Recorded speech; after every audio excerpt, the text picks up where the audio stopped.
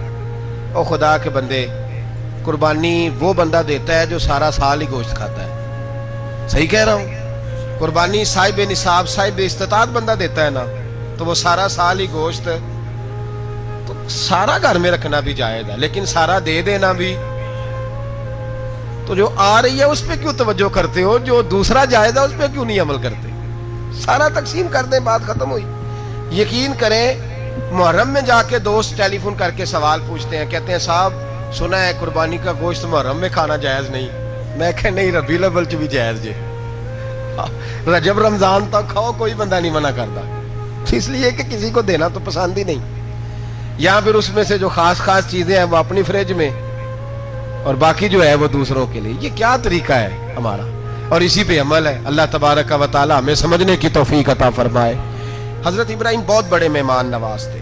صرف قربانی نہیں دیتے تھے, سارا سال بہت سارا لنگر, بہت سارا کھانا پینا, بہت ساری چیزیں جاری رہتی تھی. اور جتنے غریب لوگ تھے فلسطین کے, ان کو پتا تھا کہ حضرت ابراہیم علیہ السلام کا لنگر جاری ہے. فلسطین میں جب آپ کا قیام تھا, ایک دفعہ ڈھیروں مہمان آ گئے اور کھانے کو کوئی چیز نہیں. حضرت سارہ اور جناب ہاجرہ دونوں اس وقت موجود تھیں. وہ کہنے لگی ابراہیم بہت سارے مہمان آ گئے تو کیا کریں؟ جناب سارہ کہنے لگی کس طرح کر کے ان کی مہمان نوازی کرنی. اور حالات یہ ہے کہ قحط پڑا ہوا ہے فلسطین میں, مصر میں, دور دراز علاقوں میں. تو حضرت ابراہیم کہنے لگے یہ اللہ کے مہمان ہیں اور ہمیں رب کریم کا بندہ سمجھ کے آ گئے, اللہ ہی بندوبست کرے گا. فرمانے لگے میرا مصر میں ایک دوست ہے, وہ قحط کے دنوں میں غلہ جمع کر لیتا ہے, میں اس کی طرف پیغام بھیجتا ہوں, مجھے امید ہے وہاں سے غلہ ملے گا. 2 3 5 اونٹ والے غلام بلائے اور ان کو کہا کہ جاؤ غلہ لے آؤ مصر کے دوست سے. وہ لوگ کہتے ہیں ہم غلہ لینے گئے, وہاں جب پہنچے تو حضرت ابراہیم خلیل اللہ علیہ السلام کا پیغام دیا تو آپ کا وہ دوست کہنے لگا غلہ تو بے شمار تھا, مجھے خبر نہیں تھی کہ حضرت ابراہیم کا پیغام آئے گا, تو میں تو سارا تقسیم کر چکا ہوں. لوگ لے گئے, اب تو کوئی شے نہیں. اب وہ خالی آ گئے 5 کے 5 اونٹ. جب خالی آئے تو حضرت ابراہیم کی حویلی کی دیواریں چھوٹی چھوٹی تھیں. ان غلاموں میں سے, خادموں میں سے, آپ کے ان چاہنے والوں میں سے ایک کہنے لگا یار وہ غریب تو انتظار کر رہے ہوں گے کہ غلہ لینے گئے ہیں, ہمیں روٹی ملے گی. چھوٹی چھوٹی دیواریں ہیں, وہ جب دیکھیں گے نا خالی آ گئے تو انہیں تکلیف ہوگی. اس طرح کرو بوریوں میں ریت بھر لیتے ہیں, ریت بھر کے لے جاتے ہیں, بعد میں اندر رکھ کے انہیں سمجھا بہلا لیں گے یا حضرت ابراہیم کو بتائیں گے, وہ خود ہی ان لوگوں کی دل جوئی فرمائیں گے. اب غلہ کی جگہ ریت بھر کے اونٹوں پہ رکھ کے لائی گئی. لا کے بوریاں جب رکھ دی گئیں, حضرت ابراہیم علیہ السلام دوپہر کے وقت آرام فرما رہے تھے. بی بی سارہ اٹھی, کہتی ہیں جب میں نے دیکھا نا کہ بوریاں پہنچ گئی ہیں تو گئی, غلام کو ساتھ لیا اور اس کو جب کھولا نا تو کہتی اتنی حسین گندم میں نے پہلے کبھی دیکھی نہیں تھی, اتنا پیارا دانا میں نے کبھی ملاحظہ ہی نہیں کیا تھا. فرماتی ہیں جب اس کو پیس کر چکی میں روٹیاں پکائیں تو خوشبو دور دور تک پھیل گئی, اعلیٰ غذا بنی. بڑے بڑے کھانے بیبیوں نے مل کے پکائے, چن دیے گئے. حضرت ابراہیم اٹھے تو لوگ کھانا کھا رہے, سجدہ شکر ادا کیا, اور جب سجدے میں گئے تو وہی آنے لگی, پھر رونے لگے.